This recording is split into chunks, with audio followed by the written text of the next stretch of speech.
ماشاء اللہ لا حول ولا قوة الا باللہ العلی العظیم حسبنا اللہ ونعم الوکیل نعم المولا ونعم النصیر بسم اللہ الرحمن الرحیم الحمد للہ رب العالمین والصلاة والسلام والتحیۃ والاکرام علی الرسول المسدد والمحمود الاحمد ابی القاسم محمد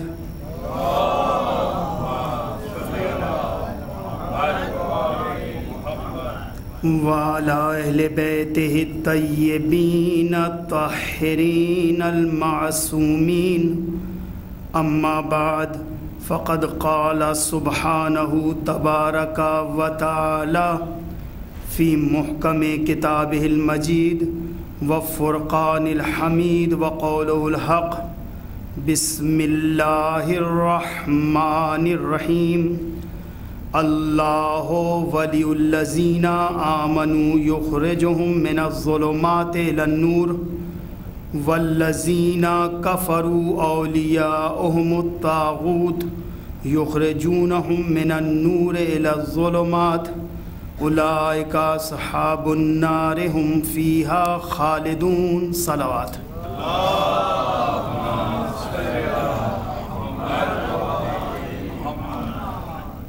عزیزان محترم، ارباب دانش، محبان محمد و آل محمد علیہ الصلاۃ والسلام، وہ موضوع جو 21 صفر کو شروع کیا گیا تھا آج بہرحال اس کا تتمہ آپ کے سامنے پیش کرنا ہے، اور موضوع تھا ولایت عقل کی نظر میں۔ عزیزان محترم، عقل کی نظر میں اگر ولایت کو دیکھا جائے تو اس اعتبار سے ہم نے لفظ ولایت کے معنی آپ کے سامنے بیان کیے، اور اس کے بعد پھر ولایت اعتباری اور ولایت حقیقی آپ کے سامنے بیان کی گئی۔ اس کے بعد ولایت مطلقہ اور ولایت مقیدہ پہ بحث کی گئی، پھر ولایت تکوینی اور ولایت تشریعی بیان کی گئی۔ اس کے بعد پھر یہ بتایا گیا کہ اللہ کی ولایت کیا ہے اور شیطان کی ولایت کیا ہوتی ہے، کیونکہ جہاں خداوند متعال اپنے بندوں پر ولایت رکھتا ہے وہاں کچھ لوگ ایسے ہیں جو شیطان کو اپنا ولی بنا لیتے ہیں۔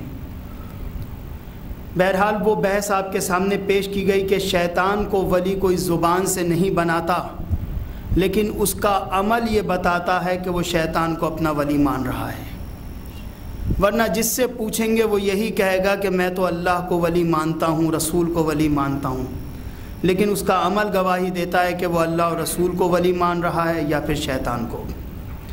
پھر آپ کے سامنے ولایت کل آپ کے سامنے ہم نے جو پیش کی وہ ولایت تکوینی بے معنی عام، ولایت تکوینی بے معنی خاص، ولایت تکوینی بے معنی اخص، اور ولایت تشریعی بے معنی عام اور ولایت تشریعی بے معنی خاص۔ خارج میں ولایت کسے کہتے ہیں، کن لوگوں پہ ولی اللہ کا اطلاق ہوتا ہے، وہ تمام صفات آپ کے سامنے بیان کر دی گئیں۔ آج ایک اہم بحث رہ گئی ہے، اور میں نہیں سمجھتا کہ اس بحث کو اگر پیش نہ کیا جائے تو میں سمجھتا ہوں کہ بہرحال کسی صورت بھی حق ولایت ادا نہیں ہو سکتا، اور وہ بحث ہے کہ ہم پر کتنی ولایتیں فرض ہیں۔ ولایت اللہ، ولایت الرسول، ولایت الامام، ولایت الاب، ولایت الام، 5 ولایتیں ہم پر فرض ہیں۔ عموماً ہمارے ہاں ولایت کے نام سے فقط 3 ولایتیں یاد کی جاتی ہیں، لیکن 5 ولایتیں ہیں: ولایت اللہ، ولایت الرسول، ولایت الامام، اور اس کے بعد پھر ولایت الاب و ولایت الام، ماں اور باپ کی ولایت، یہ بھی ہم پر فرض کی گئی ہیں۔ یہ بھی ولایت ہیں، لیکن وہی چیز ہے کہ یہ ولایت کس ضمن میں آتی ہیں؟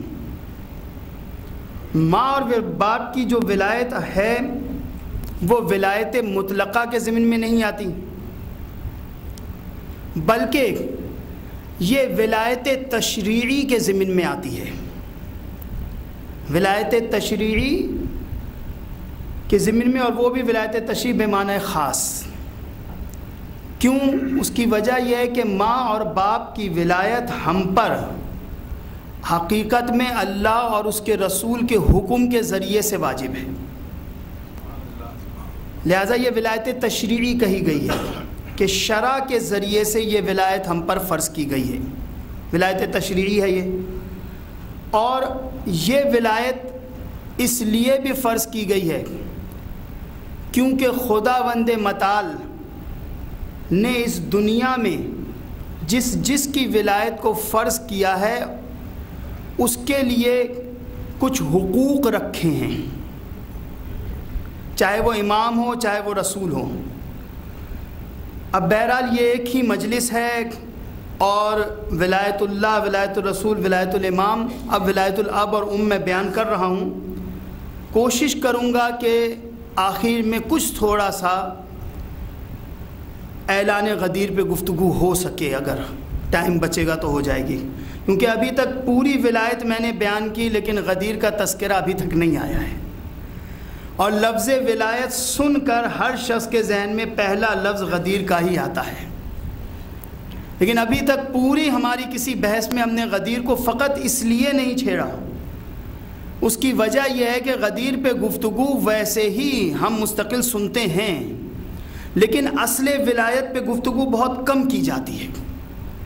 بہرحال اس کا مطلب یہ نہیں ہے کہ غدیر کی اپنی اہمیت نہیں ہے، غدیر کی اہمیت خود غدیر کی آیت کو بھی اگر ہم دیکھیں تو اس کے مطابق ہے۔ بس ایک چیز بیان کروں گا پھر ولایت اب اور ولایت پہ گفتگو ہوگی کہ جو آیت نازل ہوئی ہے یا ایھا الرسول بلغ ما انزل الیک من ربک وان لم تفعل فما بلغت رسالتہ واللہ یعصمک من الناس۔ اے رسول پہنچا دیں، یا ایھا الرسول، اللہ نے یہ نہیں کہا یا ایھا النبی۔ دیکھیں آیت کا ایک ایک لفظ، میں وہی سوچ رہا ہوں کہ غدیر کو بیان کروں تو یہ ولایتیں رہ جاتی ہیں۔ بہرحال تھوڑا سا اسے اس لیے ٹچ کر رہا ہوں کیونکہ بہرحال غدیر بھی بیان کرنا ضروری ہے، ولایت پہ بحث اور غدیر پہ کسی مجلس میں بات ہی نہ ہو، یہ بھی مشکل ہے۔ تو یا ایھا النبی کیوں نہیں کہا گیا، یا ایھا الرسول کیوں کہا گیا؟ اس کی وجہ ہے عزیزان محترم، جبکہ رسول نبی بھی ہیں، رسول بھی ہیں اور امام بھی ہیں، ہمارے رسول امام بھی ہیں ہمارے، یہ تینوں عہدے رسول کے پاس ہیں۔ اب یا ایھا رسول کیوں کہا گیا، نبی نہیں کہا گیا؟ کیونکہ نبی کہتے ہیں خبر دینے والے کو۔ ایک شخص نے آ کے یہاں خبر دے دی، ارے بھائی پاکستان میں یہ واقعہ ہو گیا، یہ اس طرح سے ہو گیا، بس خبر دے دی۔ لیکن رسول کا کام کیا ہوتا ہے؟ رسول کا کام ہوتا ہے پہنچا دینا، خبر دینا فقط نہیں ہے بلکہ پہنچا دینا، یہ رسول کا کام ہے۔ پہنچانے میں اور خبر میں فرق ہوتا ہے۔ پہنچانے والا وہ ہوتا ہے، ایک ہوتا ہے رایت الطریق، رستہ دکھانا، اور ایک ہوتا ہے ایصال الی المطلوب، مطلوب تک پہنچا دینا۔ یہ منطق کی بحث ہے عزیزان محترم۔ رسول کا کام ہے پہنچا دینا مستقل، یعنی اس رستے کے اینڈ تک آپ کو پہنچا دینا کہ اب یہ ہے۔ نبی کا کام فقط خبر دینا ہے، خبر دے کے بس چلا جائے گا۔ اسی لیے اللہ نے یا ایھا النبی نہیں کہا بلکہ یا ایھا الرسول کہا کہ آپ کا کام فقط علی کی ولایت کی خبر کو نہیں پہنچانا بلکہ آپ کا کام یہ ہے کہ نسب کر دینا، مکمل علی تک لوگوں کو پہنچا دینا، یہ آپ کا کام ہے، فقط خبر دینا کام نہیں ہے۔ اسی لیے کہا یا ایھا الرسول، یا ایھا النبی نہیں کہا۔ دیکھیں ایک ایک لفظ پہ بڑی بحث ہے۔ بلغ پہنچا دیجئے، ماں وہ امر انزل الیک جو نازل کیا جا چکا ہے آپ کی طرف، من ربک آپ کے رب کی طرف سے، وَإِن لَمْ تو اگر آپ نے نہیں پہنچایا، فَمَا بَلَّغْتَ رِسَالَتَهُ آپ نے رسالت کا کوئی کام ہی سر انجام نہیں دیا۔ عجیب منزل ہے عزیزان محترم، گویا نماز پہنچائی لیکن نہیں پہنچائی، روزہ پہنچایا لیکن نہیں پہنچایا، اخلاقیات رسول نے کتنی زیادہ پتھر لوگوں کے برداشت کیے، کیا کیا برداشت کیا ہے، سب کچھ اتنی تکلیفیں کی، اللہ کہہ رہا ہے کچھ بھی نہیں کیا۔ کیوں آخر اتنی زیادہ اہمیت ولایت کو کیوں حاصل ہے؟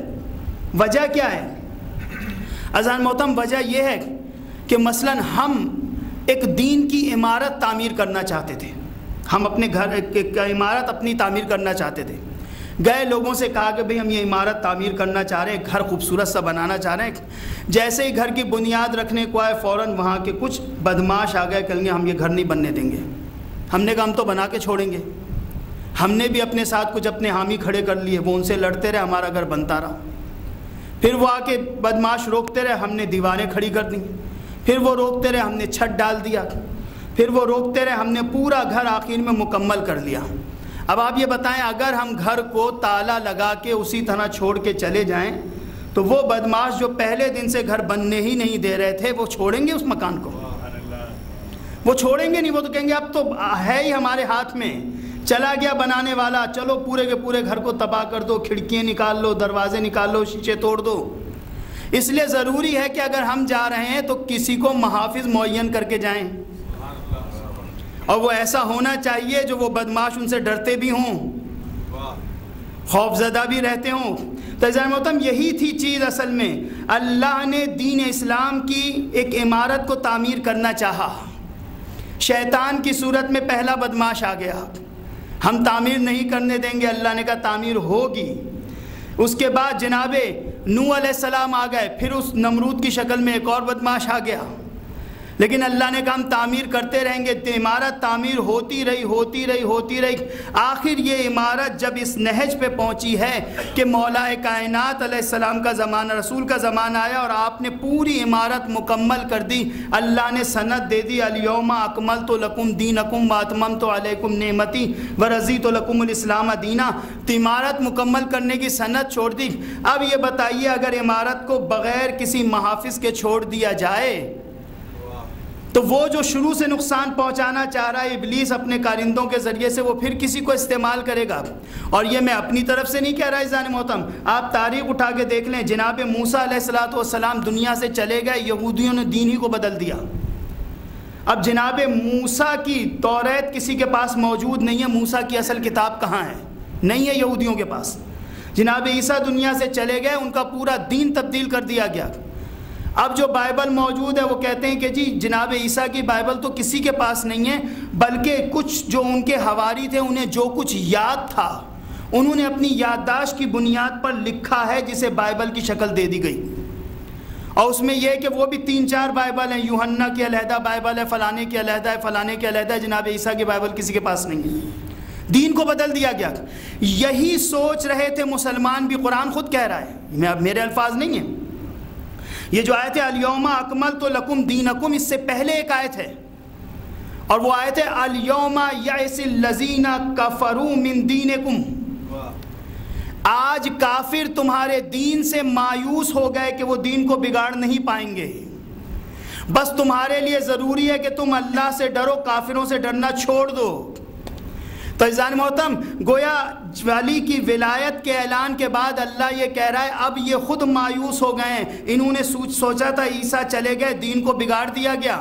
موسیٰ چلے گئے, دین کو بگاڑ دیا گیا. کہا رسول چلے جائیں گے, ہم دین کو بگاڑ دیں گے, اصل دین ختم, ہمارا اپنا دین آ جائے گا. لیکن مولا کائنات نے بڑھ کر یہ آواز دی کہ علی کی ولایت وہ ہے جو تمہارے اس دین کو بگڑنے نہیں دے گی. محمد والے محمد صلوات.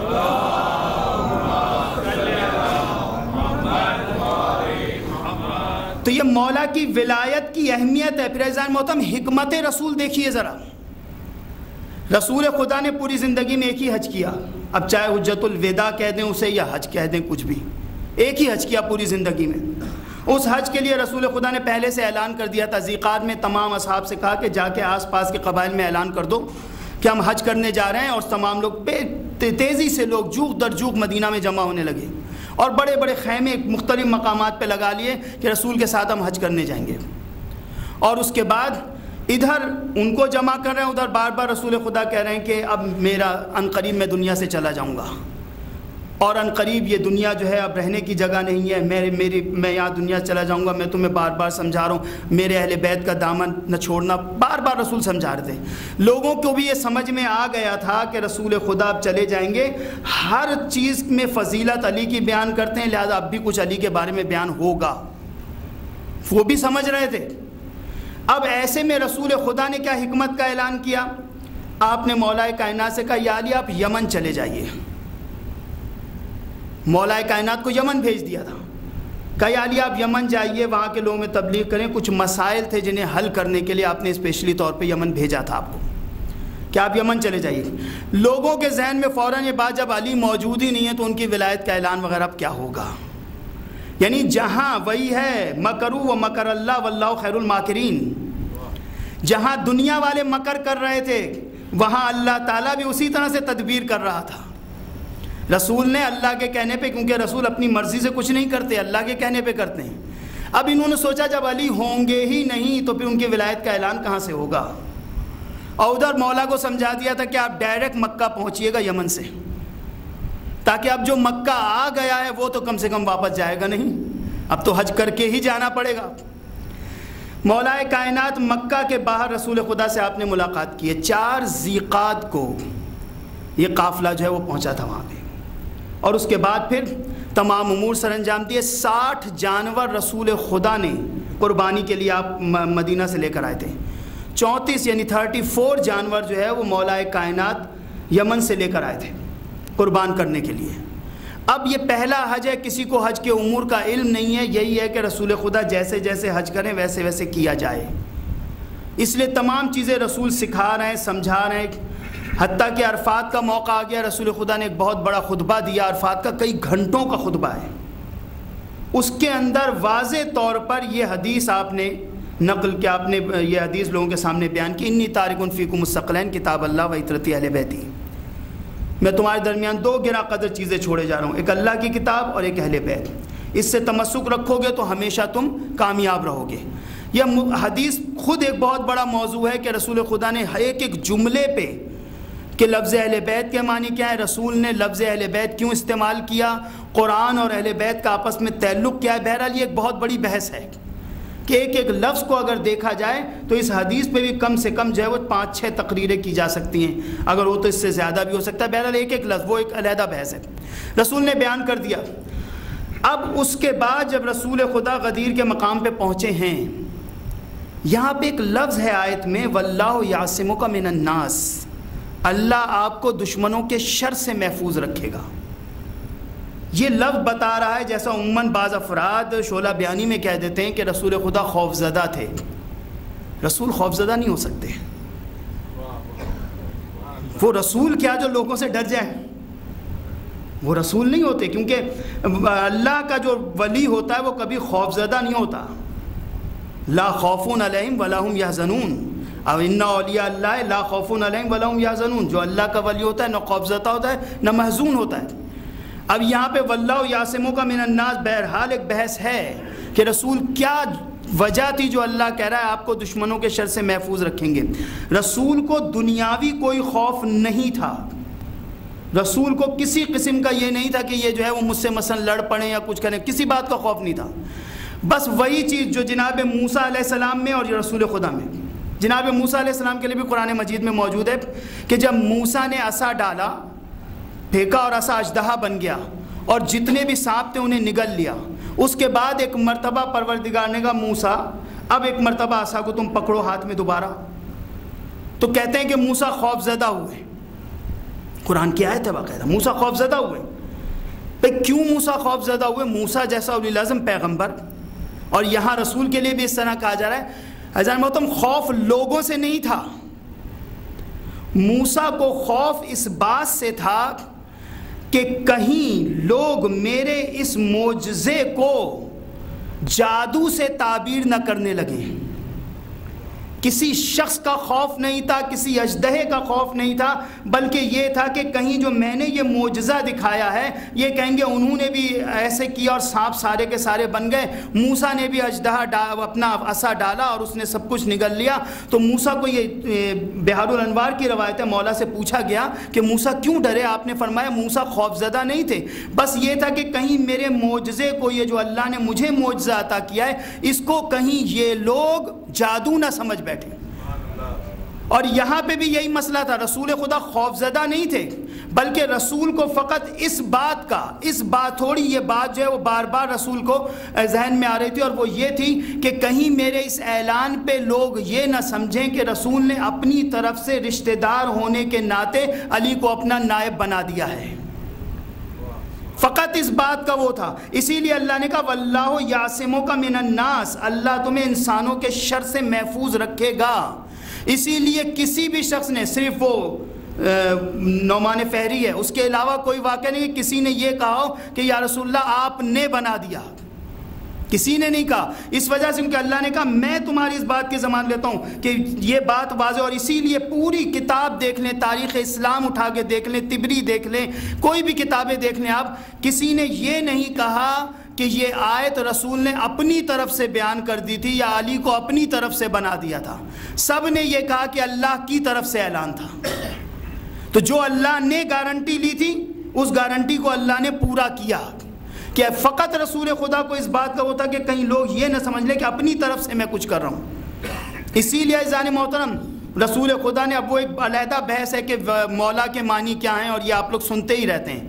میں چاہتا تھا کہ تھوڑا سا غدیر کو اس لیے بیان کر دوں، اسی لیے لوگوں نے یہاں تک کیا کہ جب غدیر میں ولایت کا اعلان ہو گیا رسول نے بار بار لوگوں سے یہ کہا. اب دیکھیں رسول کی تدبیر بھی دیکھ لیں عزیزان محترم کہ رسول نے اتنا سخت گرمی، لکھا ہے کہ مسلمانوں کی حالت یہ تھی کہ اپنا جو کپڑا تھا امامہ سر پہ ہوتا تھا، پگڑی ہوتی تھی، ایک حصہ سر پہ اور ایک حصہ نیچے زمین تک رکھا ہوا تھا، گرمی کی وجہ سے کہ پورے جسم کو ڈھانپ لیں.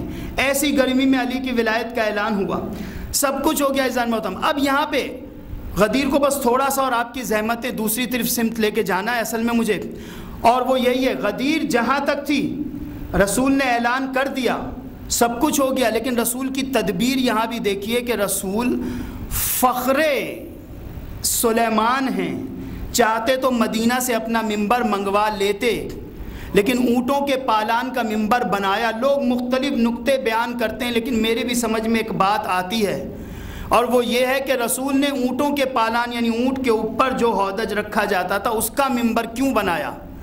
اس لیے بنایا کہ رسول جانتے تھے کہ ولایت علی ان سے برداشت نہیں ہوگی، اس لیے ان ہر ایک سے اس کا پالان لے کر منبر بنوایا کہ جب تک پالان پیر تلے دبا ہوگا تب تک تو یہ واپس نہیں جائیں گے کہ ہمارا پالان مل جائے پھر واپس جائیں.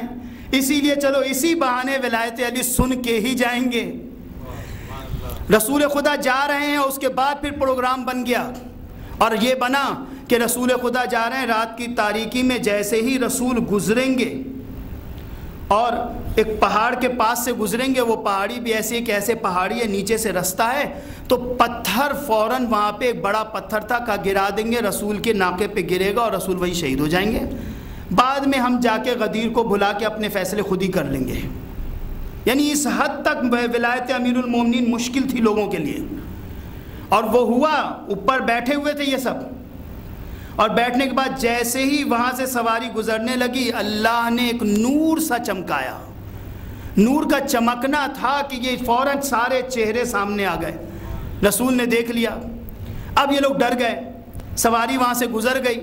جب رسول مدینہ پہنچے تو آپ نے فرمایا کہ اس طرح سے ہمارے قتل کا پروگرام بنا تھا، اور جو افراد پتھر لیے بیٹھے تھے کہ ابھی ہم گرائیں گے انہیں یا سلمان جانتے ہیں یا میں جانتا ہوں. اب بہرحال تاریخ کا قلمدان انہی لوگوں کے ہاتھ میں رہا. میں نے تاریخ میں یہ تو کہیں نہیں پڑھا کہ بھئی کس کس کا نام تھا، کون تھے پتھر گرانے والے، لیکن اتنا ضرور پڑھا ہے کہ کون کون تھے جو آ کے بار بار سلمان سے کہتے سلمان کہیں ہمارا نام تو نہیں ہے، سلمان کہیں ہمارا نام تو نہیں ہے. بھئی یہ سوال کیوں نہیں ابو ذر پوچھتے ہیں، یہ سوال مقداد کیوں نہیں پوچھتے ہیں، یہ سوال حجر بن عدی کیوں نہیں پوچھتے ہیں؟ لیکن جنہوں نے پوچھا ہے ان کا نام تاریخ میں آپ پڑھ سکتے ہیں کہ آ کے کہا سلمان کہیں ہمارا نام تو ان میں نہیں ہے. سلمان نے کہا یا اللہ کا رسول جانتا ہے یا میں جانتا ہوں. ایک مرتبہ دودھ پہنتا ہوں حضرات.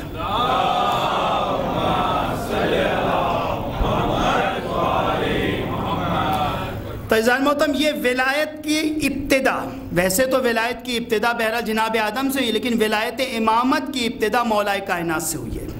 اتمام نعمت ولایت علی ابن ابی طالب پر ہوئی ہے. اب اس کے بعد جو دو ولایتیں رہ جاتی ہیں بہت تیزی سے چاہتا ہوں کیونکہ حق ولایت ادا ہو جائے، کیونکہ یہ دو بہت اہم ولایتیں. ہم نے ولایت اللہ آپ کے سامنے بیان کر دی، ولایت رسول بیان کر دی، ولایت امام بیان کر دی. اب ولایت اب اور ولایت ولایت اب کی اہمیت کتنی زیادہ ہے عزیزان محترم کہ میرے چوتھے امام سے جب سوال ہوا ہے تو آپ نے فرمایا کہا مولا کیا حق ہے؟ تو آپ نے فرمایا کہ دیکھو ولایت اب یہ ہے کہ آپ نے کہا کہ کبھی باپ کے سامنے بیٹھ کر کھانا مت کھانا۔ مولا سامنے بیٹھ کے کھانا نہ کھایا جائے، کیوں؟ آپ نے فرمایا کہ ہو سکتا ہے کہ ان کی نظر جس روٹی کے لقمے پر ہو وہی لقمہ تم ان سے پہلے توڑ لو۔ عجیب مسئلہ ہے عزیزان محترم، یہ ولایت اب ہے، والد کی ولایت کتنی اہمیت رکھتی ہے۔ اور یہ تو امام علیہ السلام نے، اور میرے 5ویں امام نے ایک موقع پہ فرمایا، لوگوں نے یعنی آ کے گھر کے افراد تھے جو سوال کر رہے تھے کہ آپ کبھی اپنی والدہ کے ساتھ کھانا نہیں کھاتے، تو آپ نے جملہ یہ کہا کہ میں اپنی والدہ کے ساتھ کھانا نہیں کھا سکتا۔ کہا مولا کیوں والدہ کے ساتھ کھانا نہیں کھاتے؟ آپ نے کہا مجھے ڈر ہے کہ میری والدہ کی نظر جس لقمے پر ہوگی کہیں میں ان سے پہلے نہ توڑ دوں۔ وہ 4تھے امام کا قول والد کے بارے میں، یہ 5ویں امام کا قول والدہ کے بارے میں۔ یہ اہمیت دیکھیں عزیزان محترم ولایت اب اور ولایت کی کتنی زیادہ اہمیت ہے۔ مولا فرماتے ہیں کہ اگر کوئی شخص اپنے والد کے چہرے کی طرف مسکرا کر نظر ڈالے، بہت بڑا جملہ ہے، مسکرا کے، یعنی ایک ہوتا ہے محبت بھری نظر، محبت بھری نظر، مسکرا کے نظر ڈالے، آپ نے کہا اسے حج کا ثواب ملتا ہے، فقط مسکرا کے نظر ڈالنا۔ پھر آپ نے فرمایا اگر کوئی اپنے والد کے بستر کے پاس اپنا بستر رات کو لگا دے اس نیت سے کہ رات کو ہو سکتا ہے میرے والد کو پیاس لگے یا ہو سکتا ہے میرے والد کو کسی دوا کی ضرورت ہو تو میں فوراً اٹھ کے دے دوں گا، مولا فرماتے ہیں اسے 70 حج کا ثواب ملتا ہے۔ یہ ولایت اب ہے عزیزان محترم، کتنی اہم ہے یہ ولایت، کتنی اہم ہے، کہا 70 حج کا ثواب ملتا ہے۔ پھر ایک مقام پہ مولا فرماتے ہیں کہ دیکھو اگر کوئی شخص یہ سوچتے ہوئے کہ اس کی نظر میں یہ ہے کہ میرے والد نے میرے دوسرے بھائی بہنوں کے ساتھ اچھا سلوک کیا اور مجھے اتنا زیادہ نہیں چاہتے تھے، دیکھیں یہ ہوتا ہے کبھی کبھی، انسان سوچتا ہے میرے فلانے بھائی کو زیادہ چاہتے ہیں مجھے نہیں چاہتے، والدین کی نظر میں سب برابر ہوتے ہیں، مسئلہ صرف اتنا ہوتا ہے کہ ایک بچہ زیادہ کما رہا ہے ایک بچہ کم کما رہا ہے، والدین سوچتے ہیں جو کم کما رہا ہے اسے بھی کچھ مل جائے، اس کا سر کہیں ندامت سے جھک نہ جائے، یہ والدین کی محبت ہوتی ہے، ورنہ وہ ان کی نظر میں سب برابر ہوا کرتے ہیں۔ کہا یہ سوچتے ہوئے کہ میرا بچے ہیں، یہ میرے والد نے میرے ساتھ اچھا نہیں کیا، صرف والدین کو مولا فرماتے ہیں والد کو ترش نگاہ سے دیکھا اگر اس نے، یعنی سخت نگاہ سے دیکھ لیا، آپ نے فرمایا اس کی نماز قبول نہیں ہوگی۔ بڑی ذمہ داری کے ساتھ حدیث بیان، یہ چوتھے، یہ ہمارے 6 امام کی حدیث ہے، آپ نے فرمایا اس کی نماز قبول نہیں ہوگی۔ بھئی عجیب منزل ہے عزیزان محترم، یا مولا آپ نے یہ نہیں فرمایا کہ اس کا روزہ قبول نہیں ہوگا، کہہ دیتے اس کا اسلام ہی قبول نہیں ہوگا، نہیں، لفظ نماز کے کہا اس کی نماز قبول نہیں ہوگی، تو نماز ہے کیا آخر؟ دیکھیں جب رسول معراج پہ گئے تھے اور آ کے اصحاب سے بیان کرنے لگے یہ ہوا معراج پہ، یہ ہوا یہ ہوا، اصحاب نے کہا یا رسول اللہ ہمیں بھی ساتھ لے کے جاتے، ہم بھی یہ سب دیکھتے، تو آپ نے فوراً فرمایا الصلاۃ معراج المومن، نماز مومن کی معراج ہے، تم معراج پہ جانا چاہتے ہو نماز پڑھو۔ اب معراج کا مقصد کیا ہے؟ معراج کا مقصد یہ ہے کہ خداوند متعال سے بندہ قریب ہو جاتا ہے۔ رسول معراج پہ گئے تھے تو اللہ سے قربت حاصل کی تھی، دنا فتدلا فقاب قوسین و ادنا، بالکل قریب ہو گئے تھے، تو نماز میں بندہ اپنے خالق سے بالکل قریب ہو جاتا ہے۔ مولا یہ فرمانا چاہتے ہیں کہ دیکھو اگر تم نے ترش نگاہ سے اپنے والد کو دیکھا تو اس کا مطلب یہ نماز قبول نہ ہونے کا مقصد یہ ہے کہ تمہاری اللہ سے قربت ہو ہی نہیں سکتی۔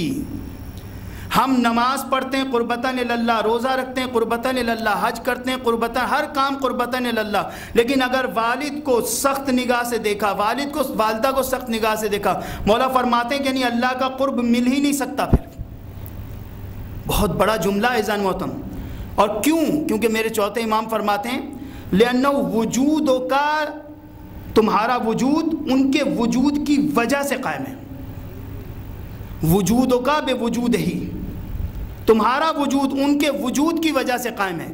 کیونکہ ایک شخص نے آگے کہا یا رسول اللہ میرے والد ہیں وہ بتوں کی پوجا کرتے ہیں، اللہ کو نہیں مانتے، رسول کو نہیں مانتے، اسلام کو نہیں مانتے، یا رسول اللہ پھر بھی ان کی ولایت مجھ پر ہے، پھر بھی ان کی ولایت مجھ پر ہے۔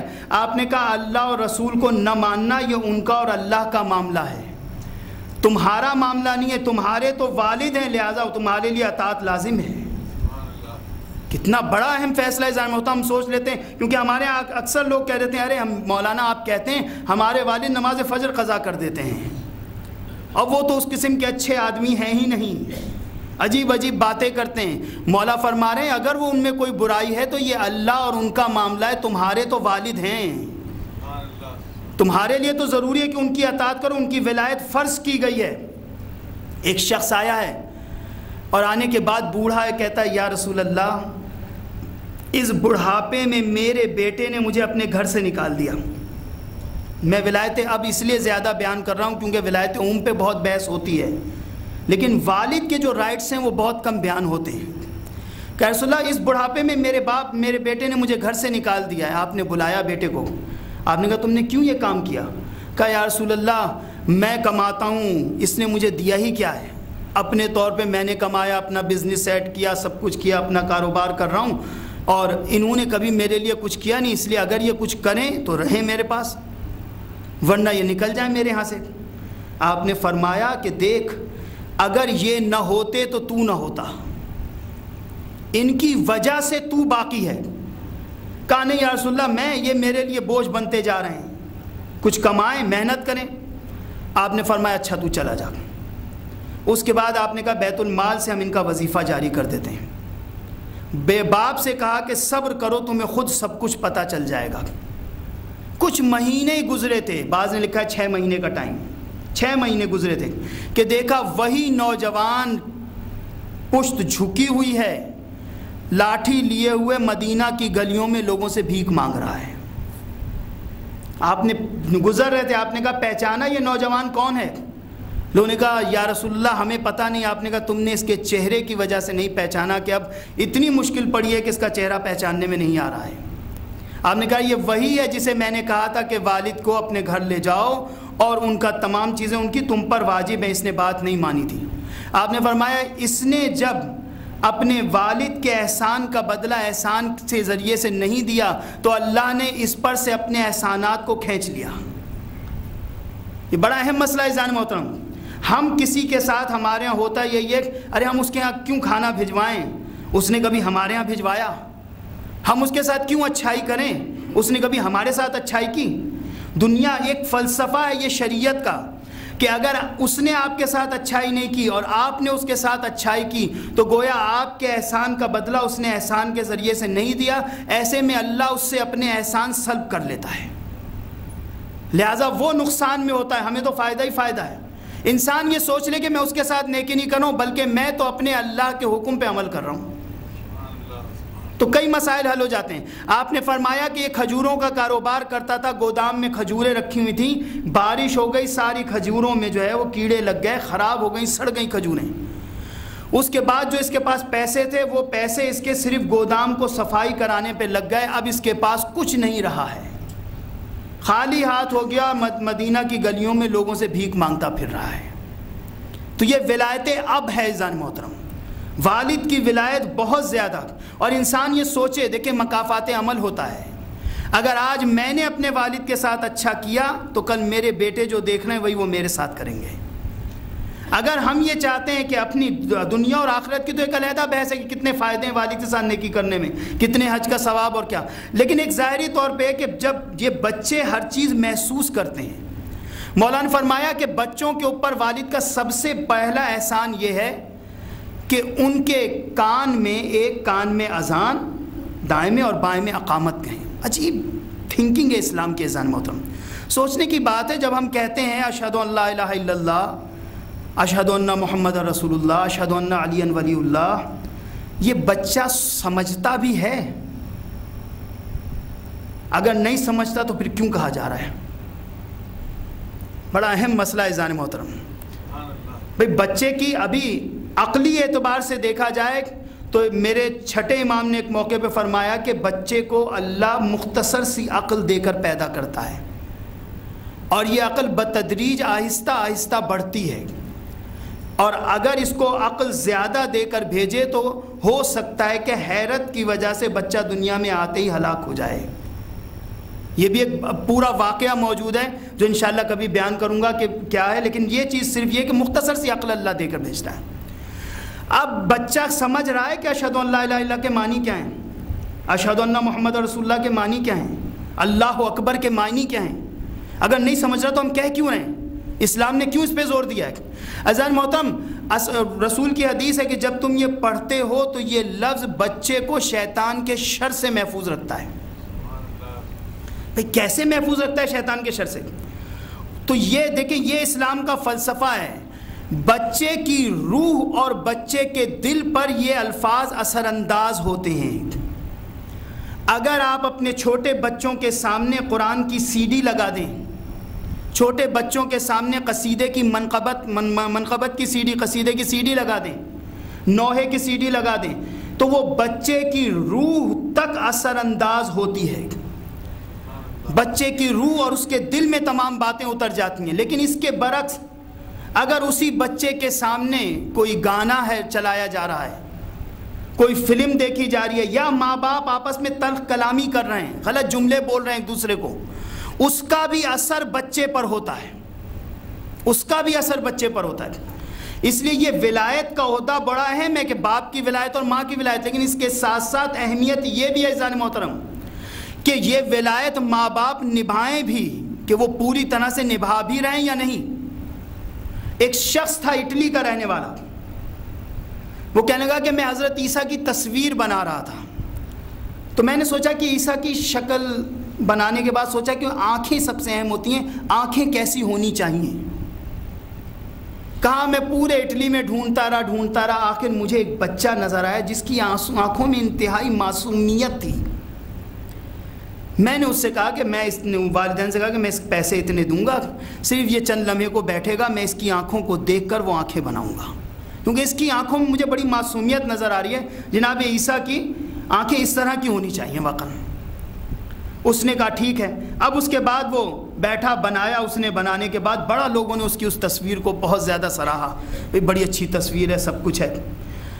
اس کے بعد کچھ عرصے بعد، چند سال گزرے، اس نے کہا کہ میں عیسیٰ کے وہ قاتل جو کہ اصل میں اللہ نے عیسیٰ کی شکل میں ہی اسے ہم شکل بنا دیا تھا، تو لوگوں نے اسی کو پھانسی دے دی جناب عیسیٰ سمجھ کے، کہا اس کی تصویر بنانا چاہتا ہوں۔ اب یہ کہتا ہے کہ میں نے ڈھونڈا پورے اٹلی میں کہ مجھے کوئی ایسی آنکھیں مل جائیں جو انتہائی، جس کے اندر ظلم ہو، جن آنکھوں میں انتہائی منافقت ہو، ایسی آنکھیں میں ڈھونڈوں۔ ڈھونڈتے آخر ایک نوجوان مجھے نظر آیا۔ میں نے اس نوجوان سے کہا کہ مجھے اس طرح سے بنانا ہے، چلو۔ نوجوان گریبان کھلا ہوا تھا، عجیب حالت تھی اس کی۔ اس نے کہا اتنے پیسے لوں گا تب جاؤں گا۔ میں نے کہا ٹھیک ہے، میں پیسے دے دوں گا تمہیں، چلو۔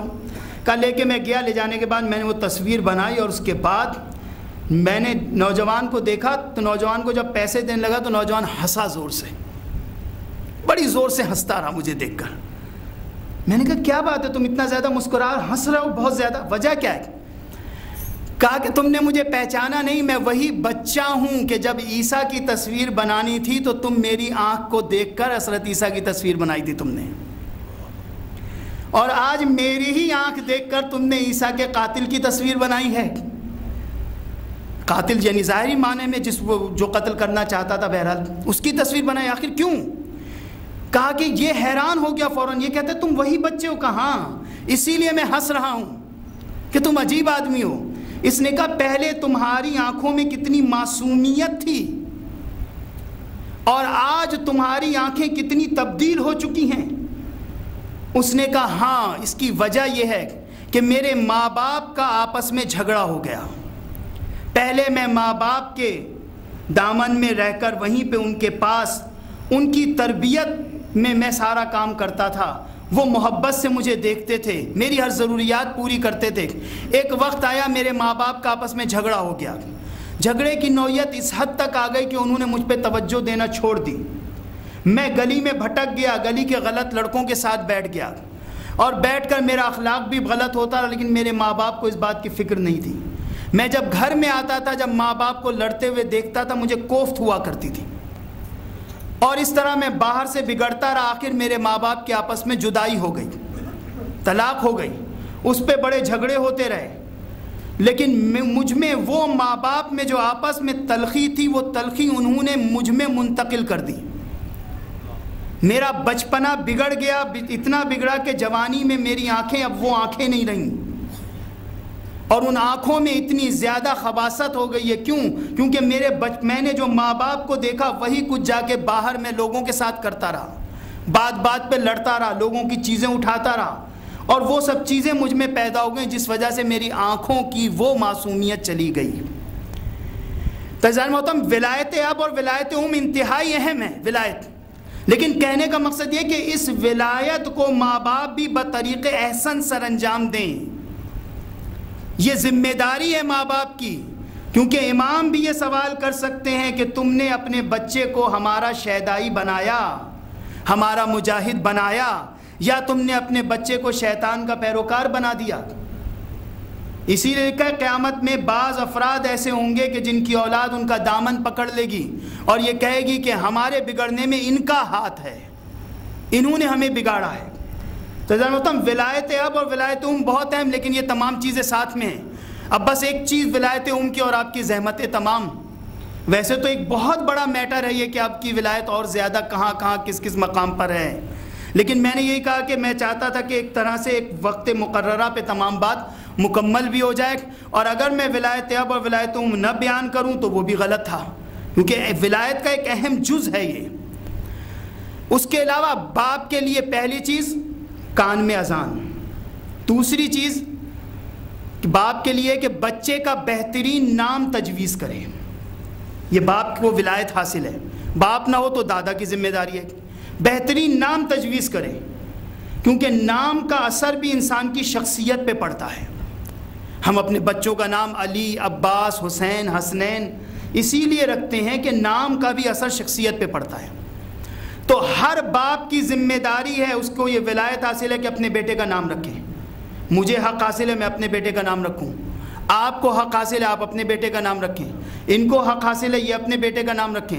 لیکن یہی مسئلہ جب اہل بیت تک آیا تو خداوند متعال نے کہا ابو طالب تمہیں حق نہیں ہے کہ نام رکھو، ہم علی کا نام رکھیں گے۔ عجیب منزل ہے عزیزان محترم، بھائی ہمیں حق ہے ہم اپنے بیٹے کا نام رکھیں، عبداللہ تم نہیں رکھو گے، ہم رسول کا نام رکھیں گے۔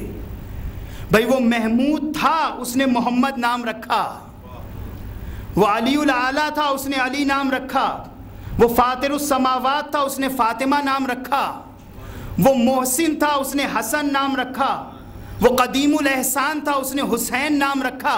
اپنے ناموں سے نکال کے اہل بیت کا نام رکھا۔ پروردگارہ ہمارے والدین کو حق ہے کہ وہ ہمارا نام رکھیں، اہل بیت کے والدین کو نہیں کہا نہیں ہمیں حق ہے کہ ہم ان کا نام رکھیں۔ وجہ کیا ہے بھائی؟ وجہ صرف اتنی ہے کہ ہم پیدا ہوئے ہیں اپنے والدین کے نطفے سے، اور اہل بیت وہ ہیں جنہیں اللہ نے اپنے نور سے ایجاد کیا ہے۔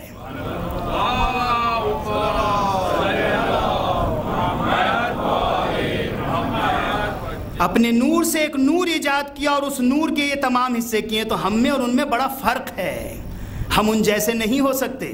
اسی لیے ایک مقام پہ مولا کائنات نے بڑا پہلا جو خطبہ دیا ہے آپ نے عزیزان محترم، وہ بڑا خطبہ آپ نے کہا ضرور الفجورا و سقو الغرورا و حسد الصبورا لا یقاس بآل محمد صلی اللہ علیہ وآلہ من حاذ الامت احد ولا یسوى بهم من جرت نعمتهم علیہ ابدا هم اساس الدین و عماد الیقین و الیہم یفی الغالی و بهم یلحق التالی و لهم حق الولایہ و فیہم الوصیہ والوراثہ الان اذا رجع الحق الى اہلہ و نقل الى منتقلہ۔ پہلا خطبہ مولا کائنات کا سلسبیل فصاحت یہ کتاب میں موجود ہے۔ یہ وہ ہے جو کہ مفتی جعفر حسین صاحب نے جو ترجمہ کیا نہج البلاغہ کا، اس سے پہلے 1940 میں مولانا جعفر حسین صاحب نے لکھنؤ میں سلسبیل فصاحت کے نام سے یہ کتاب، جس میں کہ تمام مولا کے خطبوں کی تشریح کی ہے، اور یہ نہج البلاغہ کے عام جو ہمارے پاس خطبے اس سے علیحدہ ہے۔ بہت زبردست کتاب ہے، اس کے اندر سیاق و سباق بھی لکھا ہے اور تمام چیزیں لکھی ہیں، اور کچھ تاریخی بیک گراؤنڈ بھی لکھا ہے مولا کی اس کے اوپر۔ انہوں نے مولانا جعفر حسین صاحب بہت محنت کی، تمام خطبے وہ نہیں تشریح کر پائے لیکن کچھ کیے ہیں انہوں نے۔ اس کے اندر یہ کہا ضروع الفجورا و سقو الغرورا و حسد الصبورا کا پہلوں نے کیا کیا؟ انہوں نے فسق و فجور کی کھیتی بوئی، سقو الغرورا اسے غرور سے آبیاری کی اس کی، حسد الصبورا اور حسد کے ذریعے سے اسے پروان چڑھایا۔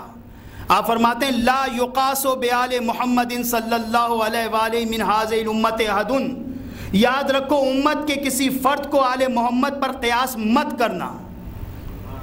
لا یقاس بآل محمد صلی اللہ علیہ وآلہ من هذه الامة احد ولا یسوى بهم، بلکہ امت کے افراد آل محمد کے برابر بھی نہیں ہو سکتے. کیونکہ آپ فرما رہے ہیں کہ آل محمد نعمت دینے والے اور امت نعمت لینے والی، یہ دینے والے اور لینے والے برابر نہیں ہوتے. من جرت نعمتہم علیہ ابدا ہم اساس الدین، آل محمد دین کی اساس ہیں. وعماد الیقین، یہ یقین کے ستون ہیں. وإلیہم یفی الغالی وبہم یلحق التالی، اور انہی کے صدقے میں صراط مستقیم سے آگے بڑھنے والے بخش دیے جائیں گے، انہی کے صدقے میں پیچھے رہنے والے بخش دیے جائیں گے. الان اذا رجع الحق الى اہلہ، آج حق اپنے مقام پر پلٹ آیا.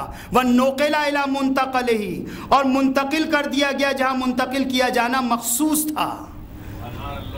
تو عزیزان محترم، یہ مولا واضح طور پہ بتا رہے ہیں کہ ولایت آل محمد کے لیے ہے، واضح طور پہ بتا رہے ہیں کہ ہم ان کے برابر نہیں ہو سکتے. بس عزیزان محترم، تو ولایت اب، ولایت بہرحال ولایت اس طرح سے بیان نہیں کر پائے میں جیسے بیان کرنی چاہیے تھی، لیکن یقیناً آپ کو گاہے بگاہے اس کے اوپر گفتگو اور آپ کی سماعت میں بہرحال وہ تمام چیزیں آتی ہی رہتی ہیں. بس اب نتیجہ ایک آپ کے سامنے بیان کر کے اور آپ کی زحمتیں تمام کر رہا ہوں. ہم نے آپ کے سامنے پوری جو ولایت پہ بحث کیا عزیزان محترم، اس بحث کا نچوڑ یہی ہے کہ انسان کی زندگی کا اصل میں مقصد یہی ہے کہ ان 5 ولایتوں کو اپنے اوپر واجب قرار دے. اور انسان اگر چاہتا ہے کہ ولایت مطلقہ کے بعد ولایت مقیدہ بھی اسے حاصل ہو سکے، تو اس کے لیے سب سے اچھا طریقہ یہی ہے کہ انسان خالصتاً عمل کرے، اپنے قلب میں معرفت پیدا کرے اور اپنے اندر صفت صمدیت پیدا کرے.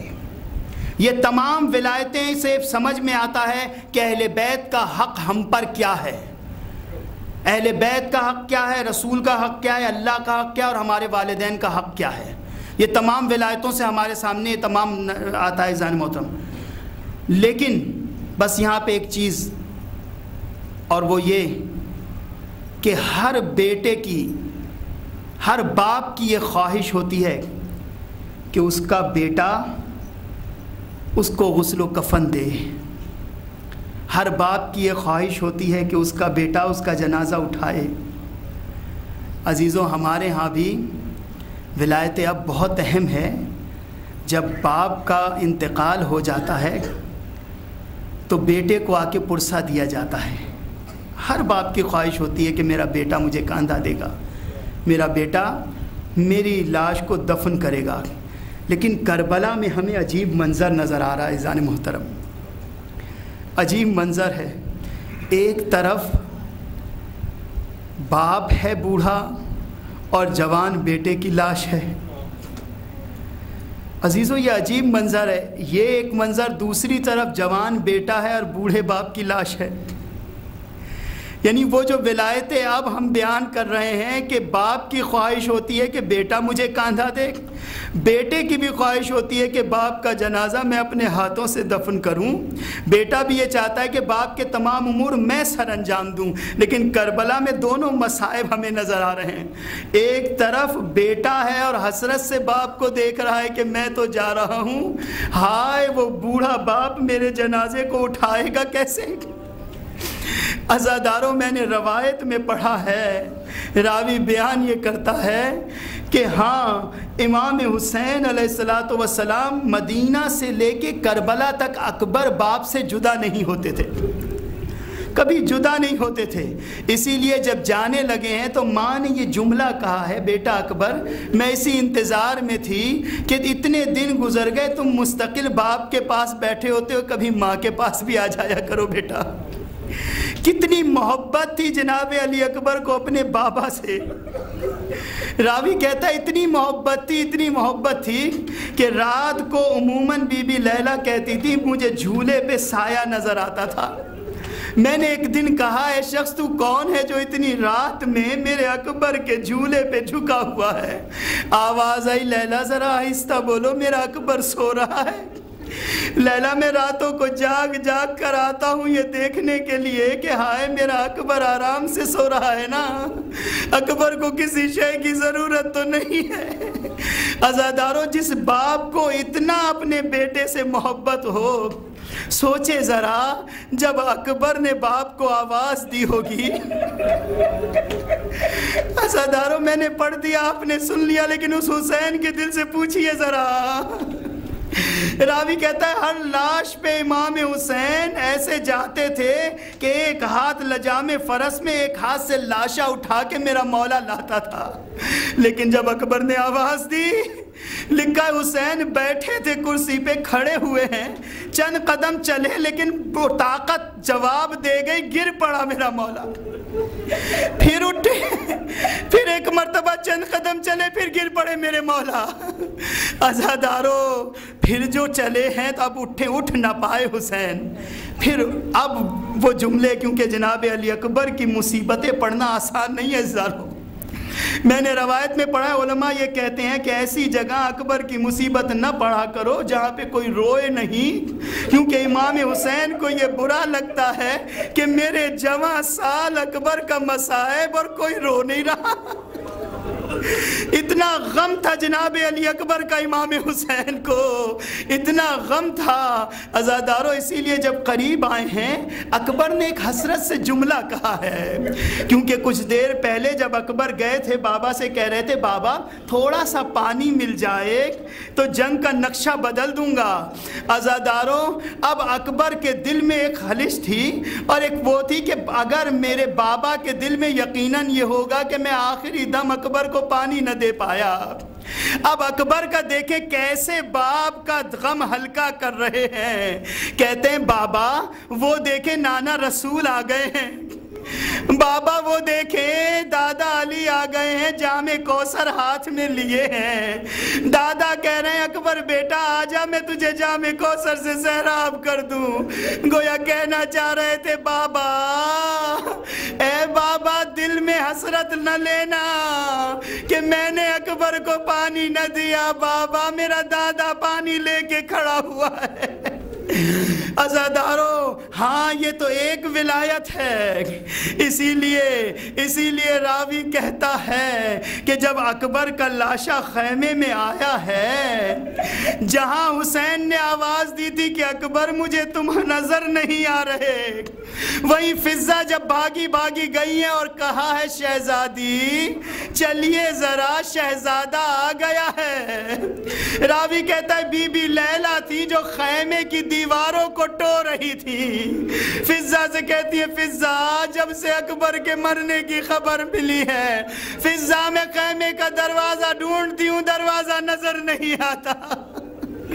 ہاں یہ وہ ولایت ہے جو باپ کی ولایت تھی، ہاں لیکن بیٹا عزادارو یہ تو اکبر کے مصائب تھے، لیکن وہی ولایت اگر ہم دیکھیں گے کربلا میں دوسرے رخ سے کہ باپ کا لاشا پڑا ہے اور جوان بیٹا کھڑا ہے اور آواز یہ دے رہے ہیں پھوپھی اماں ذرا دیکھیں انہوں نے اپنے نجس لاشوں کو دفن کر دیا، ارے جوان بیٹا موجود ہے، کتنا مجبور ہے کہ باپ کی لاش کو بیٹا دفن نہ کرے۔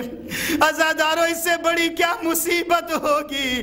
بس آخری جملے ہیں، راوی بیان یہ کرتا ہے ایک مرتبہ جناب سید سجاد کے چہرے کا رنگ بدلا، شہزادی سمجھ گئی اب بیمار کی حالت غیر ہو رہی ہے، ایک مرتبہ شہزادی نے اپنے کو اونٹ سے نیچے گرا دیا، ارے سجاد نے کلیجہ تھاما، پھوپھی اماں یہ کیا ہو گیا، سجاد ہمیں چھوڑو تم اپنے کو سنبھالو۔